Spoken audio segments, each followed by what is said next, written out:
నలుమూలల రైతు వేదికలో ఈ పండుగ కార్యక్రమాన్ని వీక్షిస్తున్న లక్షలాది మంది రైతాంగ సోదరులకు మనస్ఫూర్తిగా అభినందనలు కృతజ్ఞతలు తెలియజేస్తున్నా.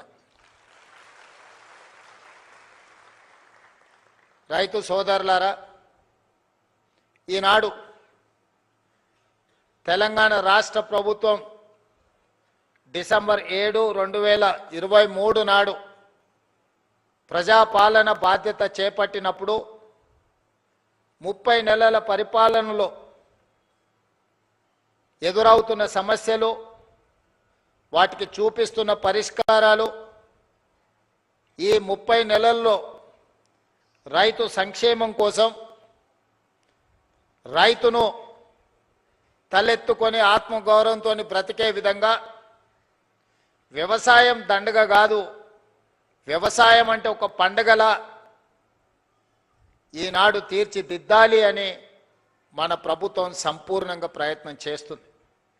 ఇవాళ కొన్ని అంశాలు వేదిక మీద ఉన్న మా ఆడపడుచులు, మా అక్కలు, మా చెల్లెండ్రు చాలామంది చదువుకున్న వాళ్ళు ఉన్నారు.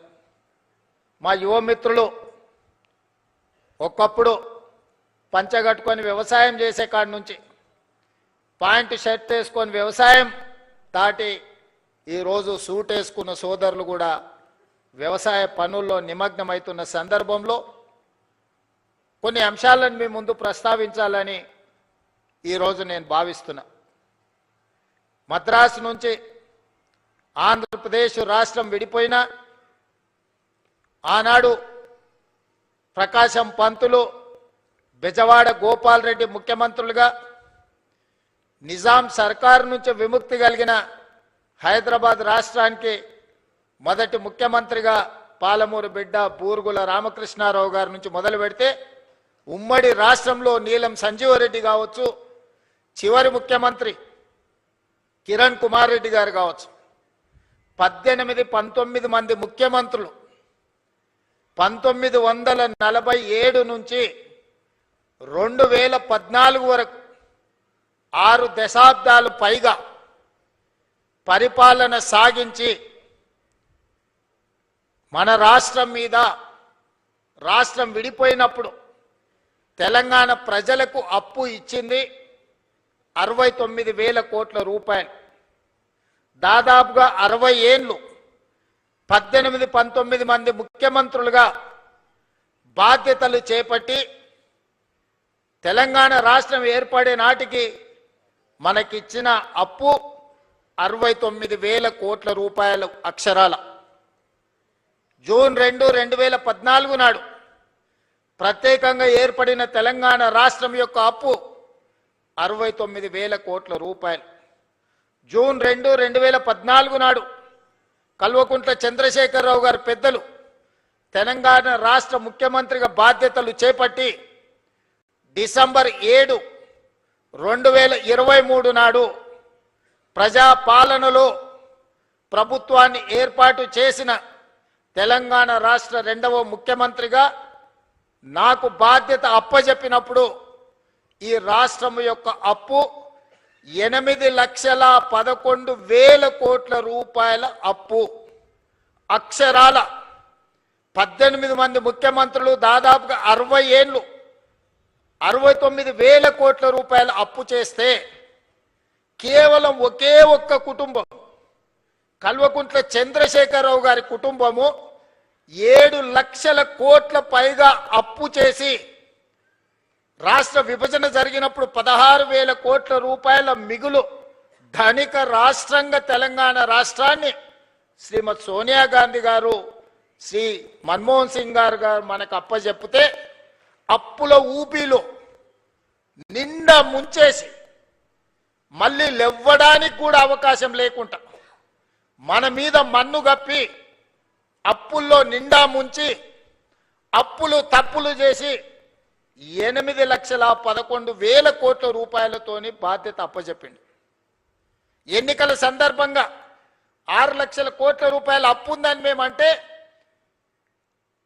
కాంగ్రెస్ అబద్ధాలు చెప్తుంది, 4 లక్షల కోట్ల అప్పు కూడా లేదని బుకాయించే ప్రయత్నం చేశాడు.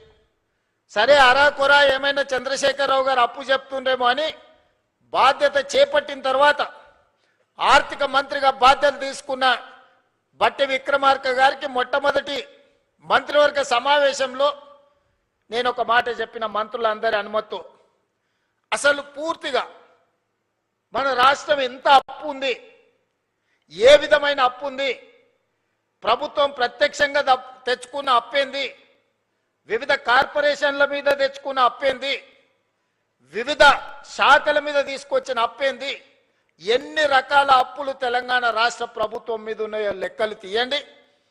ఆర్థిక శాఖలో పనిచేస్తున్న అధికారులను పిలిచి కూర్చోబెట్టండి.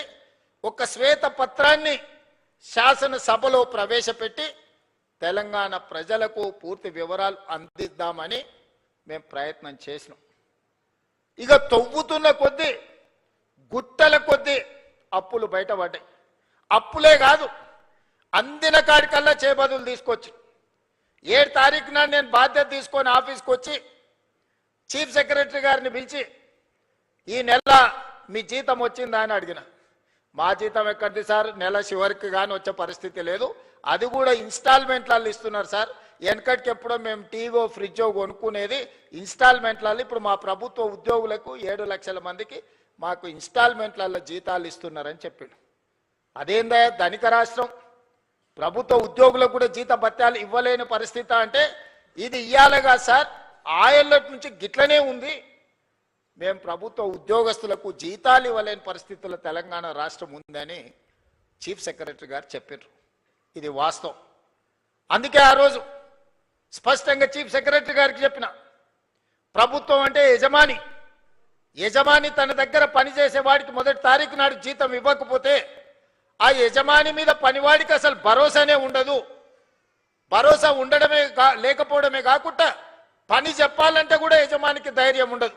సమయానికి రమ్మని అడగాలంటే, లేకపోతే ఆఖరి వరకు ఉండాలంటే ఆయిగా నువ్వు లెస్స జీతం ఇచ్చినావు తీయవా, ఇక పొద్దునే రమ్మని అంటున్నావు. నేనేనో అప్పు చేసుకోవాలి, పాల బిల్లు కట్టాలి, పిల్లల బడి ఫీజులు కట్టాలి, ఇట్లా బియ్యం కొనుక్కోవాలి, ఇక నువ్వు ఎప్పుడో ఒకసారి ఇచ్చే జీతానికి ఇంకా పొద్దున్నే రమ్మనేది మళ్ళీ ఇదో పెద్ద పంచాయతీ అనేది అనే పరిస్థితి ఉంటుంది. అట్లా కుదరదు, అట్లా కుదరదు.